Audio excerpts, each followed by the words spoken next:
Baik teman-teman semua, bismillahirrahmanirrahim. Assalamualaikum warahmatullahi wabarakatuh.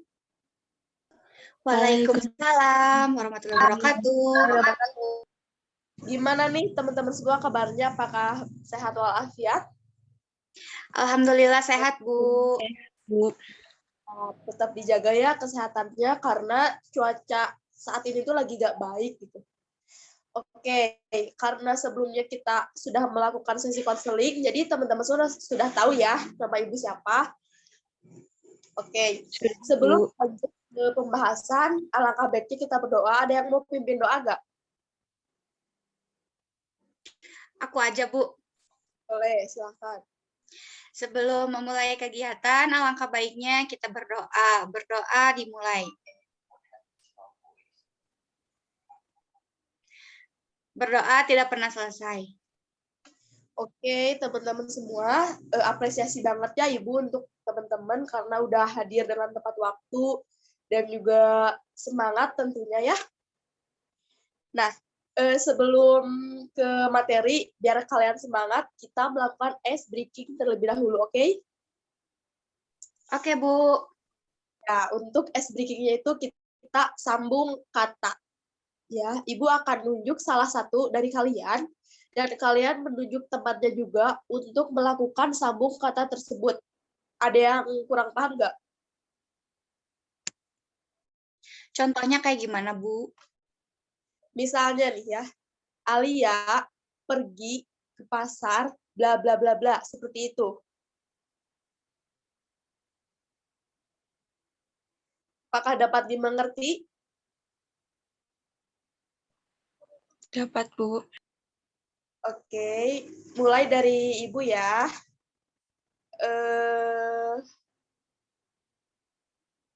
Pasar. Lanjut kepada Sinta.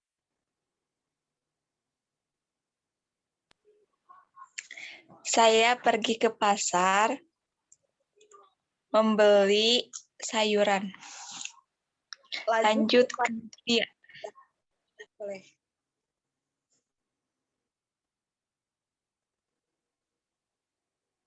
Lanjut kepada Alia. Ke aku. Saya di awal lagi, Ibu, dari awal lagi. Ya, dari awal lagi ya. Saya pergi ke pasar membawa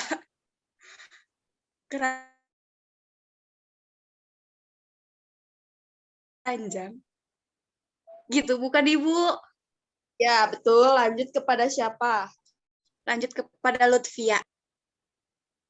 Boleh. Saya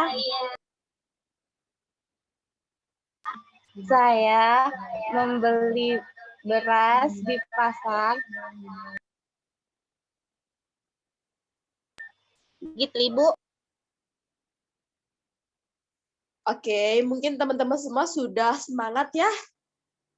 Beberapa kesamaan antara kita dan teman-teman di sekitar kita. Bukan berarti perilaku kita sama, tapi sebagian besar remaja memiliki kebiasaan yang serupa. Apa saja contohnya? Pertama, banyak di antara kita memiliki rasa ingin tahu yang besar terhadap sesuatu, baik kabar terkini atau kabar temannya yang lain, atau yang biasa kita sebut sebagai kepo. Kedua, banyak remaja suka curhat dan banyak tanya. Nah, curhat ini banyak caranya. Biasanya kita curhat karena ada orang lain yang mendengarkan cerita kita. Mereka juga kita harapkan bisa memberikan jawaban dari pertanyaan yang kita nggak bisa temukan jawabannya. Atau memberikan saran untuk hal-hal yang bikin galau. Tapi, gak semua orang punya orang terdekat yang bisa dipercaya untuk berbagi rahasia. Terkadang juga gak semua orang bisa memberikan jawaban atas hal-hal yang bikin kita penasaran. Kadang-kadang kita juga punya pertanyaan yang bikin malu untuk ditanyakan. Misalnya, pertanyaan tentang pubertas atau seksualitas secara keseluruhan. Nah, Kalau kita punya pertanyaan kayak gini, kita harus nanya ke siapa ya? Beberapa hasil penelitian memberikan temuan bahwa orang lebih suka mendengar informasi yang relevan dengan hidup mereka. Informasi ini lebih mereka percaya jika diberikan oleh orang yang sama dengan mereka dan memiliki masalah yang serupa. Nah, disinilah peran pendidik sebaya menjadi penting, terutama untuk memberikan informasi tentang kesehatan reproduksi bagi remaja. Pendidik sebaya adalah mereka yang punya kemampuan untuk memberikan informasi dan pengetahuan kepada teman-teman seusianya. Biasanya mereka sudah terlatih untuk memberikan informasi dan pengetahuan tersebut, sehingga informasi yang mereka sampaikan juga dapat dipercaya. Pendidik sebaya sama dengan teman, guru, dan contoh. Apa maksudnya? Sebagai teman, pendidik sebaya kan teman lainnya, bukan hanya sekedar mendengar, tapi mendengarkan dengan sikap tidak menghakimi, apalagi malah menyebarkan cerita temanmu ke siapapun. Pendidik sebaya juga harus mau mendukung dan menyemangati teman-temannya untuk mengatasi masalah-masalah mereka. Sebagai guru, bukan berarti kamu harus mengajar di dalam kelas atau bersikap otoriter terhadap teman-temanmu loh. Sikap guru dalam menjadi pendidik sebaya artinya dapat memberikan informasi terkini yang penting diketahui oleh teman-temannya.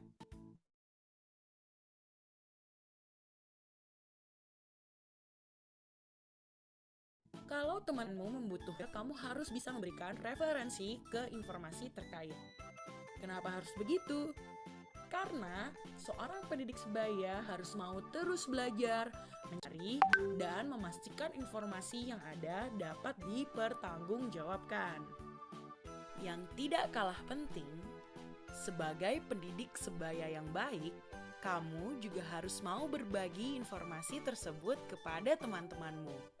Kamu bisa membagikan informasinya lewat ngobrol santai atau membagikan infonya di media sosialmu.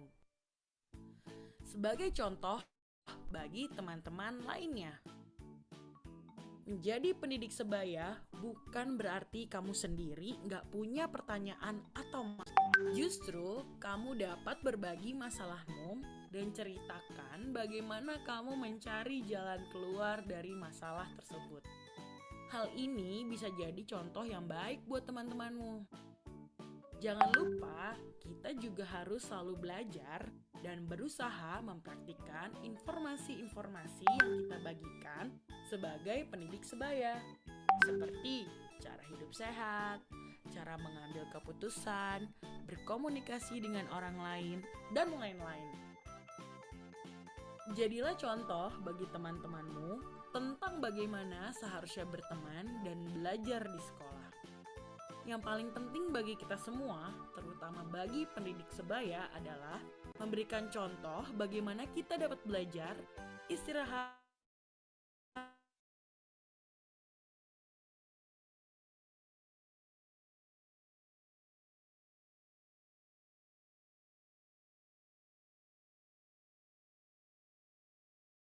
dan bermain.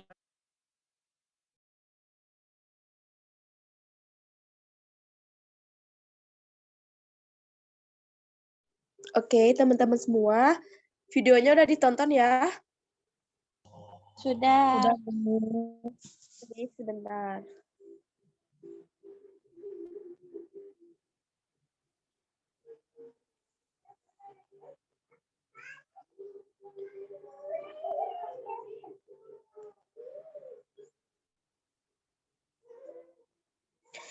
Nah, yang selanjutnya yaitu siapakah teman sebaya?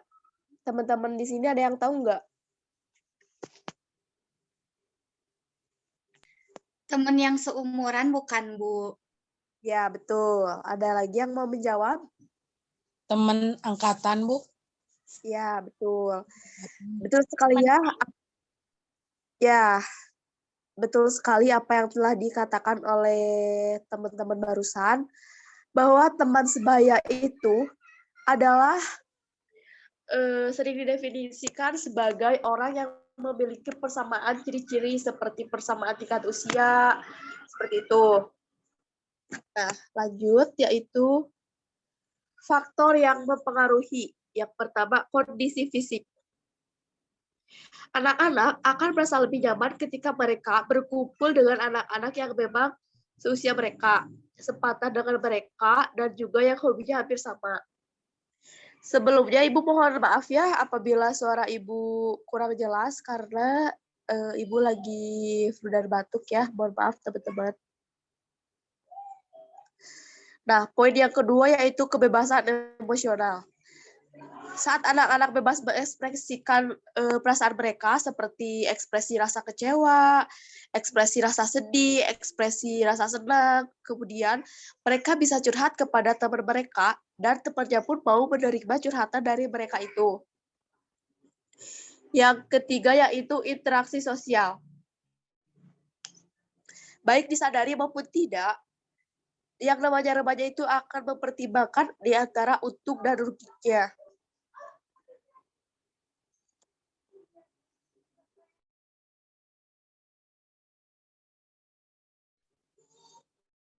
Untung dan ruginya ya, keikutsertaan dia dalam kelompok. Contohnya seperti Alia nih, masuk ke salah satu kelompok.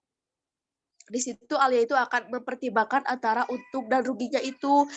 Apakah dia itu merasa dihargai dalam kelompoknya atau tidak, kemudian merasa nyaman, dia akan tetap ada di kelompok tersebut. Namun, jika Alia itu tidak merasa dihargai, kemudian tidak merasa nyaman, lalu dipandang sebelah mata oleh temannya, dia akan keluar dari kelompok tersebut. Seperti itu.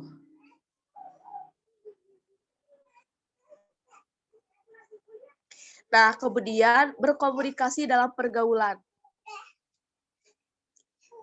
Diam sayang, diam. Ada beberapa hal yang perlu diperhatikan.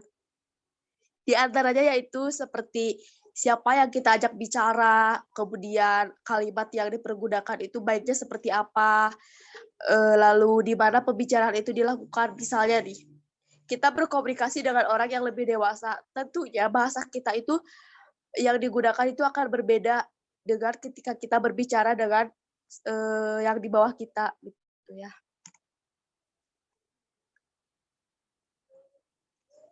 Nah, kemudian yang terakhir yaitu cara agar pertemanan lebih langgeng, terjadi lebih langgeng. Yang pertama yaitu kalian itu berikan perhatian kepada teman kalian. Kemudian memanfaatkan kebaikan. Yang ketiga, jagalah sopan santun, baik itu ke teman seusia kalian ataupun ke teman yang lebih dewasa di antara kalian.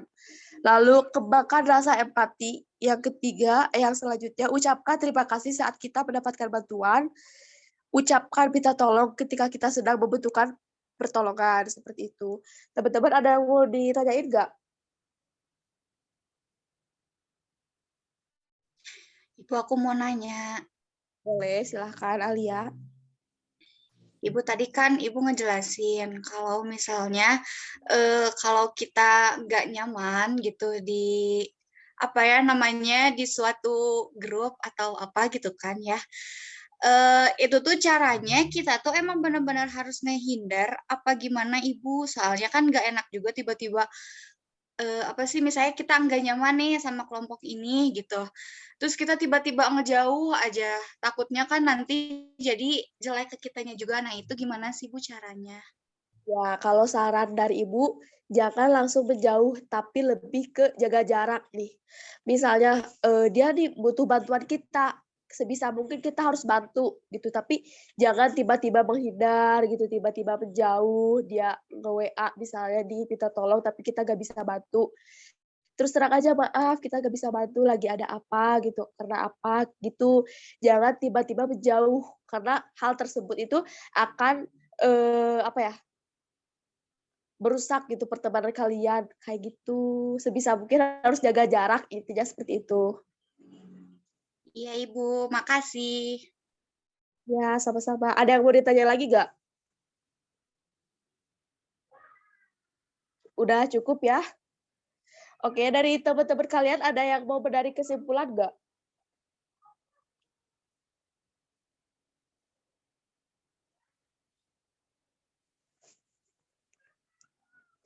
Oke, kalau nggak ada nggak apa-apa ya. Mungkin kalian kurang semangat ya kali ini karena jam juga udah siang. Mungkin teman-teman semua sudah lapar dan ada yang pengen cepet-cepet pulang juga. Baik. Jadi kesimpulannya yaitu teman sebaya atau dalam kelompok sosial itu sering sekali definisikan sebagai orang yang memiliki persamaan ciri-ciri seperti persamaan tingkat usia dan juga teman sebaya kalian ya. Nah, kemudian di dalam hubungan antar sebaya ini terdapat prinsip yang pertama yaitu menyadari adanya perkembangan diri untuk tubuh baik secara fisik maupun secara psikis. Kemudian relasi yang dibangun hendaknya sama-sama menyenangkan, kemudian menciptakan rasa aman, mengatasi masalah yang mungkin muncul, dan membangun simpati antar sesama teman. Baik teman-teman semua, karena jam sudah menunjukkan pukul 2 kurang ya. Teman-teman semua juga sudah kurang fokus juga. Baik, kita akhiri saja pertemuan kali ini.